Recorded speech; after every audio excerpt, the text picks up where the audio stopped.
Kembali lagi di Cahaya Hati Indonesia dan Masya Allah ya.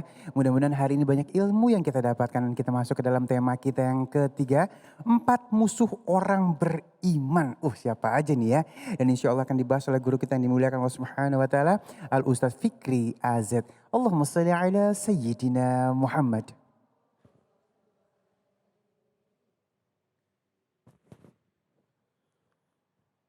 Assalamualaikum warahmatullahi wabarakatuh. Waalaikumsalam warahmatullahi wabarakatuh. Bismillahirrahmanirrahim. Alhamdulillahi rabbil alamin. Wal aqibatu lil muttaqin. Wassalatu wassalamu ala asyrafil anbiya'i wal mursalin. Sayyidina wa habibina wa syafi'ina wa maulana Muhammadin sallallahu alaihi wasallam wa ala alihi wa sahbihi ajma'in, amma ba'du. Pemirsa News TV, program Cahaya Hati yang dimuliakan oleh Allah Subhanahu wa taala. Bil khusus yang saya hormati MC kita yang ganteng, Bang Ali Jenal, mudah-mudahan kecipratan gantengnya saya. Juga para alim ulama, tokoh masyarakat dimanapun berada yang saya hormati, tidak mengurangi rasa ta'zim wa takriman saya kepada tokoh dan ulama seluruh Indonesia. Juga ibu-ibu yang hadir jamaah pada kesempatan yang berbahagia ini. Dari Majelis Ta'lim mana, Bu? Bogor. Namanya? Miftahul Falah, Bogor. Alhamdulillah. Jauh-jauh ke sini alhamdulillah, sampai insya Allah pahalanya gede, amin. Ya Robbal. Pemirsa yang dirahmati oleh Allah Subhanahu wa taala, pada kesempatan yang berbahagia ini tentunya kita akan membahas tentang 4 macam musuh bagi orang yang beriman. Begitu ya Bang Ali ya. Siapa saja yang menjadi musuh bagi orang-orang yang beriman? Nah, yang pertama yang akan menjadi musuh orang beriman, bahkan semua manusia, yaitu yang pertama duniawi. Apa Bu? Duniawi. Perlu sama duniawi? Perlu? Perlu. Bagaimana bisa menjadi musuh ini duniawi, dan duniawi juga bisa jadi sahabat, tergantung daripada kitanya yang bisa memanfaatkannya. Yang kita bahas menjadi musuhnya sajalah. Kalau seseorang sudah menjadi budak dunia, menjadi hubud dunia, yuhibbunal dunya wa yansaunal akhirah, kata Nabi, kalau sudah mencintai dunia pasti dia akan lebih memikirkan dunia dan melupakan akhiratnya. Itu kalau orang sudah menjadi terlalu cinta dengan dunia, terlalu dengan cinta dunia. Bahkan dalam sebuah hadis Nabi dikatakan hubbud dunya kullu rasi rohatin, bahwa yang disebut dengan cinta dunia itu pangkal dari semua kesalahan. Artinya apa? Ketika seseorang sudah menjadi budak duniawi, semua sebagai segala macam cara pasti ia akan apa? Akan jalankan. Baik itu yang dia ambil yang haram atau yang halal, yang pasti dapat duniawi. Bahkan ketika menjadi seorang mempunyai dunia, tapi dia tidak akan apa? Tidak akan membuat manfaat buat dirinya. Makanya kata dalam Al-Quran dijelaskan itu bahwa orang-orang yang beriman ini, musuhnya adalah duniawi kalau tidak bisa membawa dunia tersebut. Bahkan kalau kita sudah masuk ke dalam duniawi, balik mulai daripada kerja, berangkat gelap, pulang gelap. sehingga melalaikan ibadah kepada Allah Subhanahu wa taala. Hati-hati, itulah yang disebut dengan duniawi yang menjadi musuh. Yang kedua, yang berapa?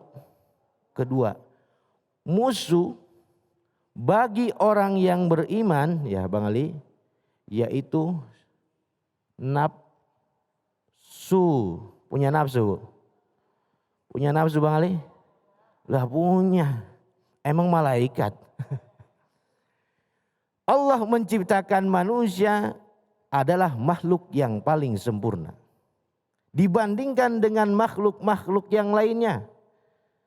Malaikat Allah berikan hanya akal, tidak dikasih nafsu.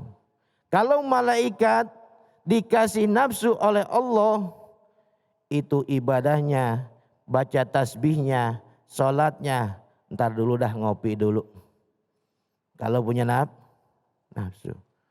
Itu malaikat. Makanya wajar malaikat itu tugasnya ibadah, yang sujud sampai ila yaumil qiyamah, yang ruku sampai ila yaumil qiyamah, ibadah dan ibadah terus sampai akhir yaumil qiyamah. Ada juga makhluk Allah yang diberikan hanya nafsu. Siapa? Siapa? Yaitu binatang, kambing, kebo, ya apalagi onta. Makanya itu kambing nggak punya cita-cita pengen jadi menteri. Itu kambing nggak ada ceritanya pengen berjamaah ke masjid. Nggak ada cita-cita pengen ngumpul di majlis taklim seperti ini, ngaji. Nggak ada cita-cita, nggak ada kepengen, karena cuman diberikan nafsu saja.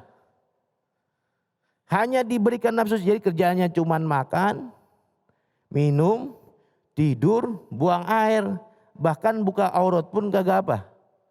Agak malu, nggak punya akal, sholat kagak terus, dan lain sebagainya. Itulah kerjaan binatang. Karena dengan apa? Diberikan nafsu saja. Tapi manusia ini bisa melebihi malaikat.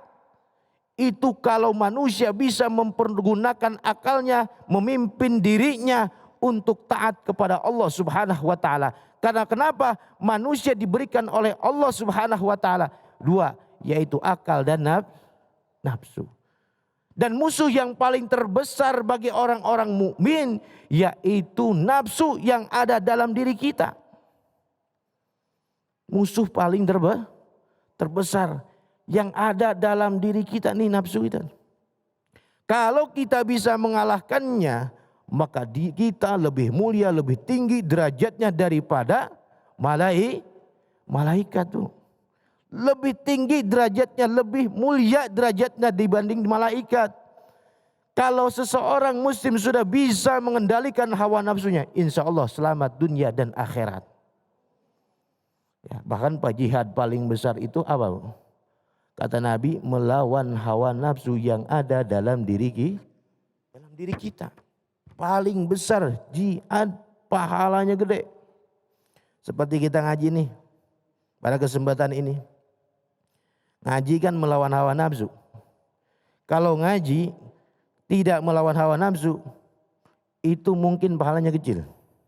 Bahkan kalau Allah memperlihatkan pahala yang begitu besar ngaji ini, semua orang berbondong-bondong ikut ngaji. Bahkan tanpa diundang pun datang. Kalaulah pahala ngaji Allah perlihatkan. Misalkan ibu-ibu pulang ngaji dari sini ngegendol bawa sekarang gede. Dari mana bu? Habis ngaji dia cahaya hati. Alhamdulillah bawa pahala. Gede banget. Semuanya pengen ikut. Berarti disitulah kita berhasil kalau kita melawan hawa nafsu ketika ngaji, lalu kita dengerin. Lalu kita ambil hikmahnya. Bukan hanya sekedar tontonan saja, jadikanlah jadilah tuntunan. Insya Allah bermanfaat. Amin. Tuh. Jadi nafsu ini bu selalu mengajak selalu mengajak kepada keburukan. Ya, selalu mengajak kepada keburukan. Nafsu itu selalu malas. Malas ngapa-ngapain. Ibarat kalau kata orang sekarang mah udah mager baik dah. Tahu mager, Bu? Bukan bikin pagar, bukan. Apa? Malas gerak. Kalau udah nyender main HP itu nafsu tuh. Udah waktunya sholat apa? Datang waktu sholat, ya alal falah. Kata nafsu, bentar dulu dah, tanggung. Masih chattingan, masih main Facebook. Ya, di Facebook itu kan banyak apanya. Kalau kita buka beranda apa baik dah. Apalagi ibu-ibu mah, ya bukan di sini, di sono. Dagangannya banyak banget di Facebook. Nafsu. Jadi bahaya kalau diri ini dipimpin oleh nafsu. Bagaimana caranya agar kita ini bisa mengekang hawa nafsu kita? Mengekang hawa nafsu itu diantaranya adalah dengan zikir kepada Allah dan puasa. Pemirsa Inus TV, Cahaya Hati yang dirahmati oleh Allah Subhanahu wa taala, itu yang keberapa? Kedua. Yang ketiga, musuh bagi orang beriman yaitu setan. Buset dah. Kenceng banget. Setan. Setan ada yang berwujud manusia, setan ada yang berwujud apa? Yang gaib, yang gak kelihatan, yang bisa masuk ke dalam hati. Setan yang bisa masuk ke dalam hati bisa membisikkan manusia. Seperti malaikat pun sama Bang Ali. Bisa membisikkan ke dalam hati manusia, itulah yang disebut dengan ilham. Tapi kalau setan udah membisikkan ke hati manusia, itu was-was. Salatnya Allahu Akbar. Allahu Akbar. Itu was-was di hati. Itu bisikan setan. Itu bisikan setan. Makanya dalam Al-Quran dijelaskan, ya ayyuhalladzina amanu wa la tattabi'u khutuwatis syaitan wa may yattabi' khutuwatis syaitan fa innahu ya'muru bil fahsya'i wal munkar. Dalam Al-Quran dijelaskan, hai orang-orang yang beriman, janganlah kamu mengikuti langkah-langkah setan. Siapa orang yang mengikuti langkah setan, fa innahu, maka sesungguhnya setan itu mengajak, memerintahkan kepada yang keji dan munkar. Jadi 4 berapa, Bu? 4 perkara yang bisa menjadi musuh orang-orang yang beriman. Yang pertama apa? Dun. Yang kedua apa? Hawa nafsu. Yang ketiga setan, ada yang kelihatan, ada yang kagak. Ada setan yang berwujud manusia, ada setan yang sebenarnya iblis. Yang keempat itu setan yang berwujud manusia. Bahkan setan yang berwujud manusia bisa modalin tuh, Pak Ali ya. Iya, benar. Ya, mungkin itu ya Pak Ali ya. Iya. Baik, terima kasih guruku ilmunya. Masya Allah, mudah-mudahan kita keimanannya tetap terjaga ya. Sehingga kita saat ini udah tahu musuhnya 4 hal itu. Kita lawan sehingga keimanan kita tetap terjaga, Masya Allah ya. Dan baik jamaah yang dimuliakan Allah Subhanahu wa taala, jangan kemana-mana, tetap bersama kami. Karena saat lagi kita akan menjawab pertanyaan-pertanyaan yang sudah masuk melalui media sosial kita. Tetap bersama kami di Cahaya Hati Indonesia.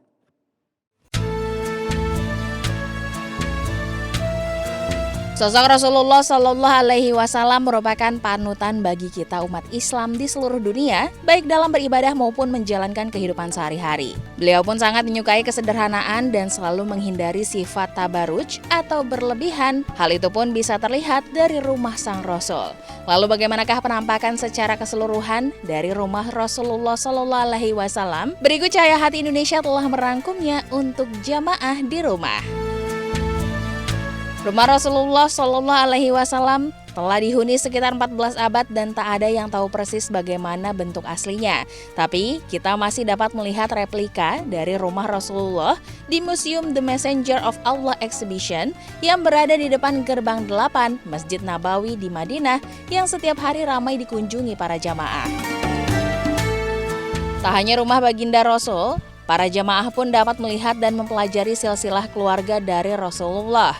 Di dalam museum, rumah Rasulullah Shallallahu Alaihi Wasallam digambarkan berbentuk persegi panjang berukuran 5 kali 4 meter yang beliau gunakan sebagai tempat istirahat sekaligus ruang serbaguna serta halaman rumah yang berukuran 3 kali 4 meter. Dindingnya pun terbuat dari tanah liat dan beratapkan pelepah kurma.